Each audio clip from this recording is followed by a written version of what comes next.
নমস্কার, কেমন আছেন সবাই? আশা করি সকলে খুব ভালো আছেন, সুস্থ আছেন। আজ বানাবো চিংড়ি মাছের পাতুরি।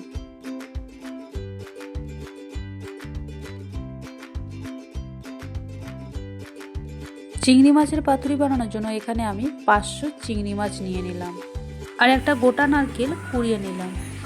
এরপর মিক্সির জারের মধ্যে আমি নারকেল, কাঁচা লঙ্কা, একটু হলুদ আর একটু স্বাদ মতন লবণ দিয়ে এরপর চিংড়ি মাছগুলোও দিয়ে আর হালকা একটু সর্ষের তেল দিয়ে আমি পেস্ট করে নেব।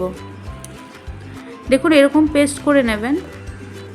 এবার আমি কলা পাতার উপরে একটু সর্ষের তেল দিয়ে ব্রাশের সাহায্যে ভালো করে তেলটা মাখিয়ে নেব। পেস্ট করা চিংড়ি মাছটা ঢেলে দিলাম। এরপরে চামচের সাহায্যে সুন্দর করে আমি এটা সমান করে নেব।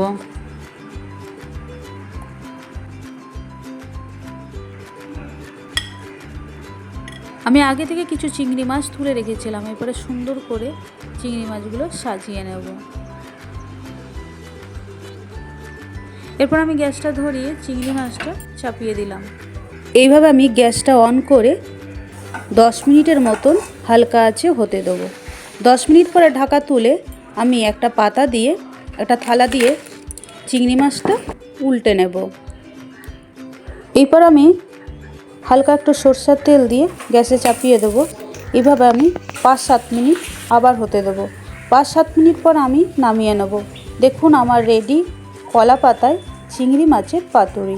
কেমন হয়েছে বন্ধুরা? আশা করি আপনাদের সকলের খুব ভালো লেগেছে। ভালো লাগলে একটা লাইক, কমেন্ট, শেয়ার করে দেবেন। আর আমার ভিডিও দেখার জন্য অসংখ্য ধন্যবাদ।